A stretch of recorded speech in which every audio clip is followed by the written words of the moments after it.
All right. We've got a very special episode of the Sweepers and Tankers podcast.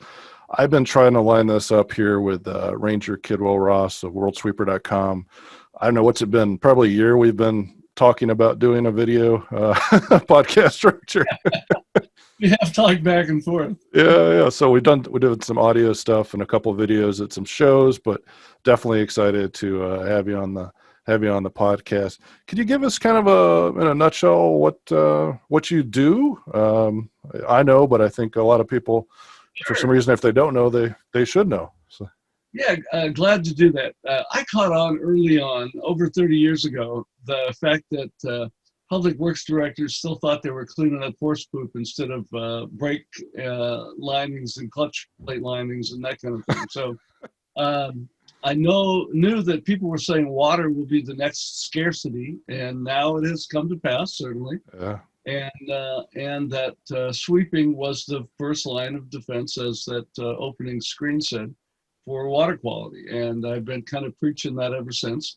I started in '87 with, I did a newsletter for the Schwartz family back when they owned Schwartz Industries, and then founded American Sweeper magazine to kind of push the information out to the public works community about the value of sweeping and stormwater in the '90s. And then for the last 15 years, going on 16, have had the largest website for power sweeping on the planet, worldsweeper.com. And we're starting our 9th year as the World Sweeping Association. We have over 100 contractors that are involved in education primarily. I send them out an email every couple of weeks that keep them up with the latest in the sweeping arena and things they can use. So Wow. That's basically it. So nothing's changed at all since you started, right? Boy.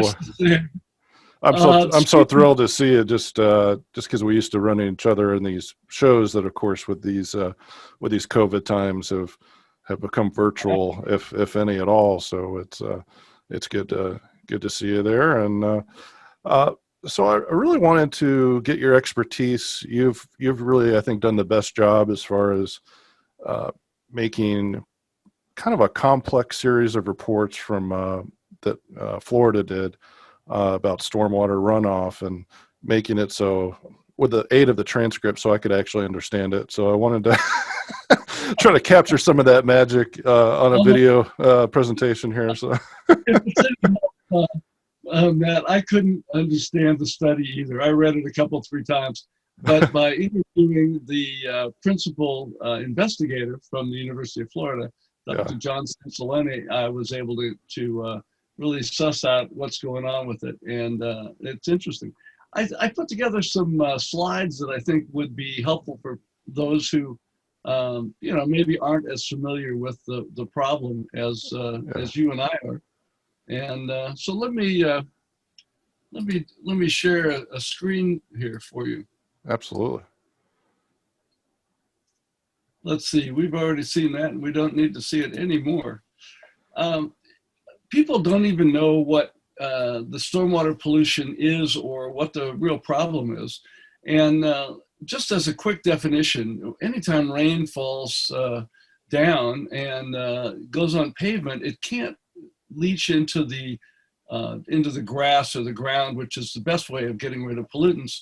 But when it hits these impervious surfaces like rooftops, sidewalks, roads, the pollutants that are contained there, and the 2 biggies are nitrogen and phosphorus, they go into the water.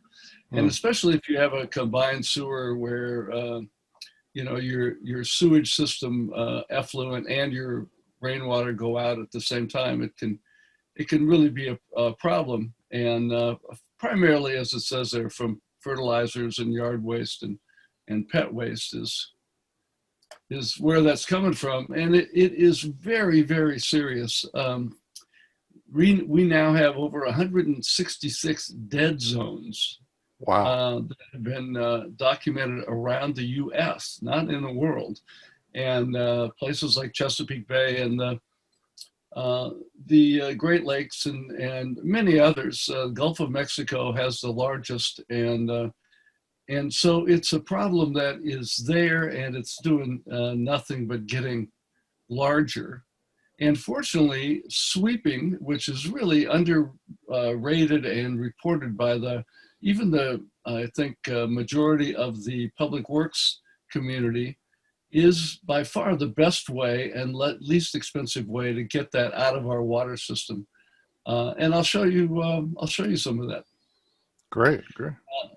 Yeah, so there's a sweeper you know well, a Bucher machine.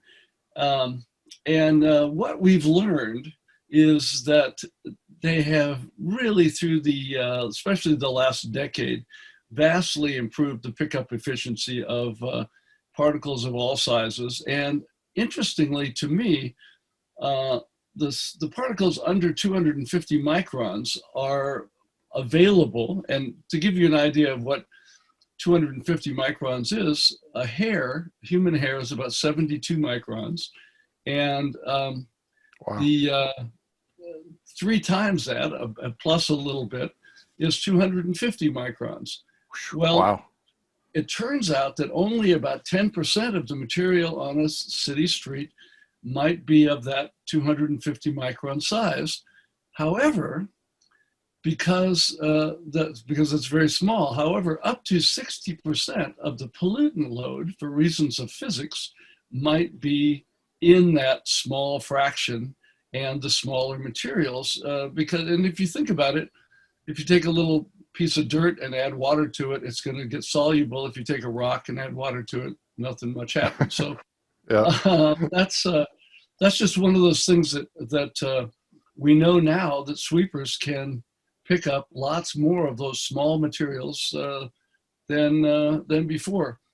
And one of the difficulties is with public works directors and the general public is to convince them that of all that material out there on the street, and the rocks and the cardboard boxes and the mufflers and the dead caps and whatever, that what we need to get are these materials that are 3 times the width of our hair and smaller.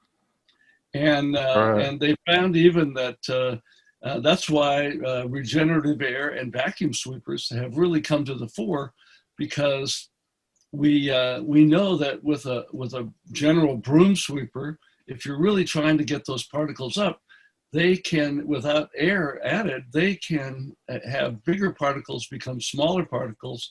And then even though the ground behind a sweeper might look clean to the untrained eye, they're going to have a lot of those small particles.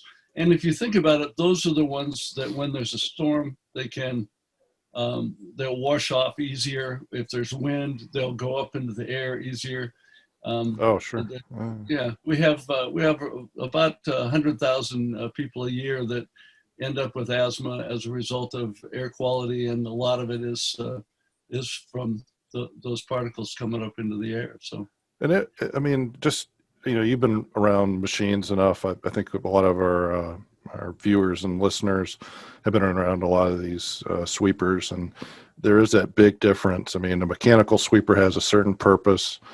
Certain applications where it works really well and helps out, but these, like our V65 and vacuum sweeper and our R65 regenerative air, it's just amazing how much more they pick up and are able to capture. But any of those machines, it is something, because it's a little bit deceptive, isn't it, Ranger, that you say 10% are these fine particulate matter, but it's a big problem if it gets in the stormwater system and runoff. Yeah, it really is, Matt. And so one of the things that cities can tend to do is that, especially the ones up in the snow belts, they will have a significant spring cleanup problem that they need broom sweepers for. I mean, there are applications you really need broom sweepers. Construction, milling, spring cleanup, and when you have all that sand and cinders that are down on the roadway and so forth. But then, because they have to have those for oftentimes 2 weeks or a month till they get all of that winter detritus is cleaned up, because sweepers are expensive and they don't understand the overall value that they provide in terms of stormwater abatement. Yeah. If the pollution abatement, if they go to an air sweeper and how much more value that has, they tend to just keep using their broom sweepers, and it's just not good for the environment. That's all there is to it. Yeah. Well, here, I'll take you a little further down the rabbit hole here. And here's Seattle. That's an area that, you know, everybody understands Seattle, and where it is, and what, you know, it rains all the time, people say, and so forth. And so they looked into, in 2011, they did sweeping, as it says, as an adjunct to their other end of the pipe solutions, which can be catch basins and grassy swales and all manner of things. And over a 2-year period, they increased the amount of pollutants that they removed from their stormwater prior to the end of the pipe by over 300%. Wow. So they doubled their budget for sweeping. I don't know why they didn't triple it, but they doubled it. And I guess that's all we could ask for. To start, right? Yeah, to start with, certainly so. And then this major study that I wanted to bring out started in 2011, encompassed primarily from 2007. It started, encompassed from 2011, and we got some final results in 2019. Unfortunately, this did not separate out which of these 14 municipalities were using an air sweeper and which were using a broom sweeper. But what happened was that the Florida Stormwater Association and the state of Florida commissioned a study run through the University of Florida by a guy named John Sansalone, and they found during this study that involved all of these different MS4s, which is to say municipalities, that sweeping was found to be nearly seven times more cost effective than any of the other best management practices that were there for the two big pollution parts that we want to get rid of, which is total nitrogen and total phosphorus. And what they did was they measured the amount of material that was picked up by all of the BMPs that they had for cleaning their stormwater, from including sweeping, but then catch basin cleaning. And there are many, many end of the pipe measures, from cleaning out catch basins with infiltrations and grassy swales and a variety of things. And the nice thing about sweeping is that you don't have to go and take some property and then build an infrastructure like you do with a settling pond or a grassy swale and so forth. Yeah, that's a good point.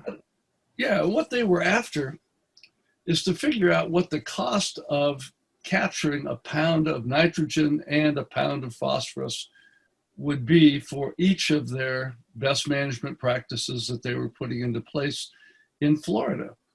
And look at what they learned.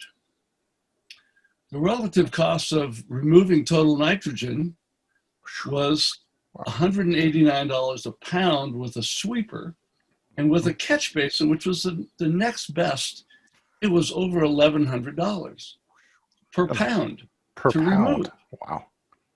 And then for the rest of the other, filtration ideas and generalized ways that they deal at the end of the pipe, they were looking at over $2,000 a pound.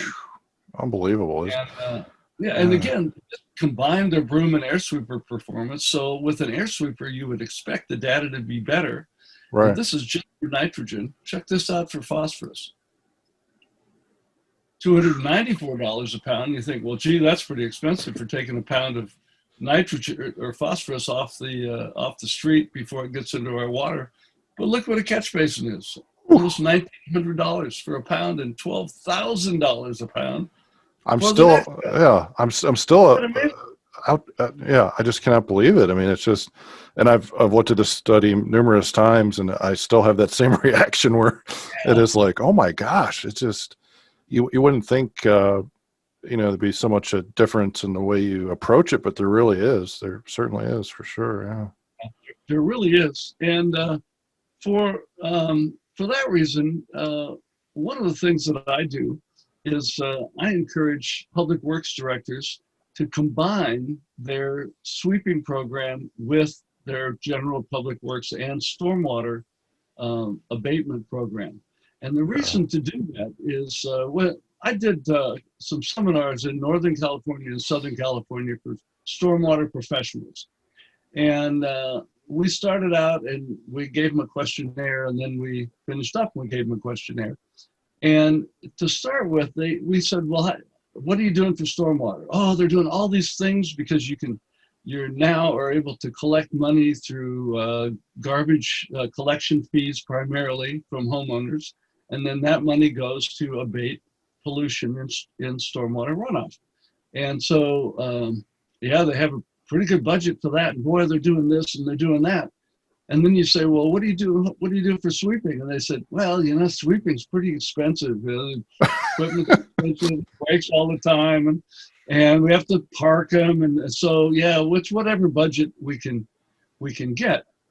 Well, by the end of our seminar, they understood what we were talking about. And it was generally agreed that the best thing to do is to combine your stormwater department with your sweeping department. Now your combined budget, you do the rudimentary studies that are needed to know how much material you're picking up that's pollutant. And with some testing, you can do that. And I won't get into the weeds on that, but it's certainly available to do. Yeah. And then obviously, but I'll say it anyway, if we sweep once a year, you're going to pick up a lot of material per block, per mile. If you sweep every day, it's going to be pretty negligible. So somewhere in the middle is, so the cost of sweeping every day, the cost of picking up a pound of pollutant is sky high. And then if you sweep once a year, then you're going to pick up so much material, per mile that the cost per pound of pollutant goes way down. Well, figure out, and this is possible to do mathematically, figure out what the best sweeping frequency is. And it'll probably be, don't be surprised if it's 2 or 3 times what you're doing now, stays cost effective for removing the pollutants. And your general public will be a lot happier to see the results of their clean streets and so forth as well. But when the cost of the final pound of pollutant you pick up with a sweeper, because you've increased your frequency of sweeping, equals the cost of the first pound of pollutant you might pick up at a catch basin, for example, then put more in, that's where you stop sweeping at that frequency, and you put the rest of your budget into the catch basins or the grassy soils or whatever you need at that point. So yeah, I hope that makes sense. I think it hopefully I think that should resonate with people. And one thing with I don't want to just tout our equipment here, but with our vacuum sweeper, we do have that option, like a lot of our competitors, some of our competitors too, of the wander hose or the power boom. So if you're just starting your sweeping program, you actually have that ability to clean a catch basin out and see, you can kind of see, wow, this is how overworked this poor catch basin is, which usually is the case when it hasn't been cleaned properly. And then you start the sweeping. So you can kind of get a 2-for-1, a little bit and approach it that way. And then we're seeing too, we also, produce water recycler sewer trucks. And that's very important too, not only recycle the water, but to keep those, keep a sewer from overflowing and getting into our fresh water. It's quite critical. So I think you're right. The more you can kind of combine and have it's almost a holistic spread approach to tackle these problems. I think that's a real value for municipalities. Absolutely. Yeah, that's very good information for you to bring up, because why wouldn't you, for the very small additional investment, have a wander hose. And what he's talking about is a large. What's the size of a typical one? Say on your V65. How big is that? That 10-inch or something like that? Yeah, This between it's a big suction hose. yeah, about 8 or 10. Yes. You know, when you think about that, it doesn't seem, oh, that's not very large, but boy, it can suck up. We've had video of it on our site and YouTube channels. You can suck up a brick with the power you have with a vacuum sweeper. So. Don't get your small children or that new kitten. That's all I can tell you. Yeah, and yeah. it's important to have that capability. Then you have with your sweepers multi-use vehicles, and that's very important. Yeah, absolutely. Well, here I'll show you the next slide here. This is just some words about this Florida pickup practice. They found absolutely the most economical and dominant practice that an MS4 or a city, to say, could implement in order to maximize the amount of nitrogen and phosphorus that they pick up is sweeping. However, we haven't talked about the other one here, PM, which is just particulate matter. Mm-hmm. So that really matters as well. So with any of your other methods at the end, more toward the end of the pipe, you have all this particulate matter that's still left on your streets, and we haven't even talked about the value of that. So if it's nearly 7 times more cost effective for a good quality, especially air-based street sweeper, to pick up the nitrogen and the phosphorus and get it out of your system, then add to that the fact that you're picking up all of this PM, or general particulate matter, which is to say, gravel and rocks and the cardboard boxes and so forth. And by the way, this study was so large that there's a 95% confidence level. Wow. When you combine all these 14 municipalities' results. So that's very high. Yes.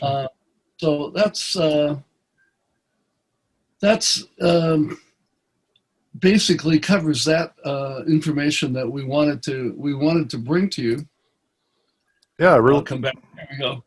Yeah, really appreciate that, Ranger. It's really great information, and I think the transcripts and your articles on your website where you have the interview are very helpful as well for a deeper understanding. Definitely helped me kind of make sense of the report, as we mentioned earlier, and then I'm hoping this will at least be a nice overview for people that can pique their interest and hopefully explore a little bit further and learn exactly how street sweeping can help this very serious matter.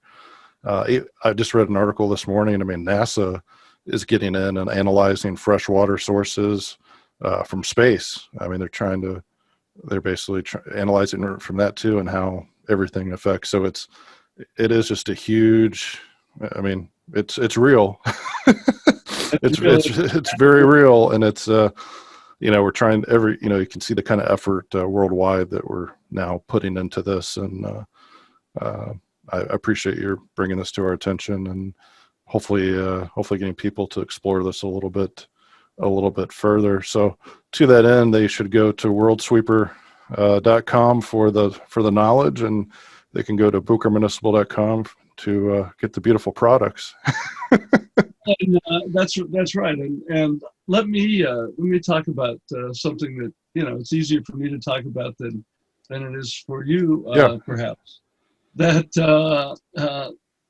the people involved in that are, let's say, Bucher dealers, they're going to be generally familiar with this kind of stuff, and they know where to go if they have questions. And one of the things that municipalities should really count on is companies such as yourself that have a variety of types of sweepers. And that means they can get the right sweeper for the right job. And, they're not just being sold what you happen to have. There are a variety of options and so forth that are available, not only options on a sweeper, but different types of sweeping machines. And that's very critical, that you get the right machines for the right job, used at the right frequency, at the right speed, with the right repair parts put on them and kept up to shape. And that's the kind of thing that just makes all the difference. Yeah, thank you. I'm glad you brought that up. And we do have, right when you go to our homepage, we do have an educational free. We're not trying to sell you. It's offer a free report that we have available for you. It's 5 things you must know before purchasing a street sweeper. We also have one for the sewer tanker side of it as well. And this is completely free report, and addresses exactly what you're talking about, where we're not trying to sell you anything. I think I actually have, sort of like the slide you showed, I don't have any branding on the vehicles that we show. We're just trying to help you. And the reason this all came about is I won't mention the city, they were sold several street sweepers, and they were too large to fit down the streets they needed to sweep. So you're talking millions and wasted, and nobody wants that for this industry. You know this. It's a very small. It seems like United States is very large, yes, but all these municipalities, we all speak to each other. You and I, it's a very small world. The sweeping world, actually, when it's almost like Kevin Bacon, the degrees of separation. You can kind of touch everybody. So it's like, that's where this really stemmed from. This report stemmed from is, oh my gosh, we don't want, even if you don't buy the sweeper from us, of course we would love for you to buy our equipment, but we don't want you making that type of investment mistake, especially at that level. But even if it's one sweeper and you're a small town, you can't afford to make that mistake. Like you're saying, you have to have the right equipment for the right application. You just have to. So, take us up on the free report. We send you one reply email when we send you the report. We don't hound you to death. It's just one of those things that we can't have that happen in our industry. It'll take us all down if those kind of mistakes are made. So, well, and none of the manufacturers want that to happen. No. Our industry, it's not good for them. No. And it's terrible publicity. I recall reporting on the story you're talking about, and it was terrible publicity for the city as well as and there's no way really for the sweeper manufacturer to know that the size of their streets. I mean, that's one of those things that you can argue maybe they should have known, maybe their dealers should have picked that up, but not necessarily. And keep in mind that if you have bike lanes, which a lot of cities are coming with now, you might need a dedicated sweeper for your bike lanes or running tracks and those kinds of things, or for your downtown core, may need different machines. There are even machines out there you can drive on the street and then up on the sidewalk and then back down on the street. So look around to get what you need. But Bucher certainly is one of the forefront companies, and I think you're the biggest sweeper company in the world. I don't know if that's the case in North America yet, but you just kind of got here, a decade ago or so. And so, look around for the choices that are out there and get advice. You can contact me at World Sweeper if you want. I'll put up the last slide at the end, and it has my contact information. Be glad to help you. I'm not tied in with any particular of the manufacturers, and I know everybody in the industry by far after 30 years. So absolutely. I'm proud to be supported by pretty much the industry. And I'll give out information, typically the types of sweepers, and leave the brand up to the person calling. Absolutely. Yeah, and again, if you have not checked out Ranger's website, please do so. It was a huge help when I was new to the industry. Just the website by itself, and then as I met Ranger at the different trade shows and things of this nature, you know, it's just like he's saying, he's there for you to answer questions about this industry. This is something he's passionate about, and he's really made, I get pretty excited. We have some good conversations, but he really has some good insights. He's very passionate about this, and he's been doing it a few years, so he kind of he knows a thing or two. This is nothing but fun, and I knew it would be. And we have talked about having another podcast that is the ways to minimize the cost of your sweeping program and increase the value and so forth. And so we could look to that another day. Yeah, I think that's ripe for. We can talk about it at pretty good length, I believe. So I'm looking forward to that as well. So a lot of value added you can do now, but we'll wait till everybody memorizes completely what we've just told them, and then we'll come back. That's right. Send your book reports to. There will be a quiz. Yes, sir. Well, thank you again, Ranger. I really appreciate it. Why don't you go ahead and just tell folks where they can find you again. I know I've mentioned Sure. both of us a couple times, but it's can. always good. Yeah. If you want more information, if you're a contractor, you can get more information about the World Sweeping Association by going to our website, which is World Sweeping Pros, P-R-O-S, not O-S-E, .org. You can also find a redirect at sweeperclub.org. And then the Earth's largest power sweeping resource is worldsweeper.com. We have an astonishing amount of information there. I looked it up at the end of this year and this last year, and we had 55,000 plus photos and files having to do with sweeping. Believe it, just amazing to me what you can put together in 15, 16 years of collection. Yeah, just amazing. I do like too that you put instead of planet, you put Earth's largest, because we'll be doing this on Mars. Dust suppression. We're going for it, right? You think water is a precious commodity here. Whoa, yeah. You're not going to get rid of that. They'll probably be looking for nitrogen and phosphorus there. That's and right. all the other elements we can stay alive with. But anyway, you do a great job for your segment of the industry, Matt. And I want to give you some kudos as well. You're working hard to bring out very valuable information to both sides, both of the industry segments that you cover. So good on you for doing that, and for Bucher to realize how important education is.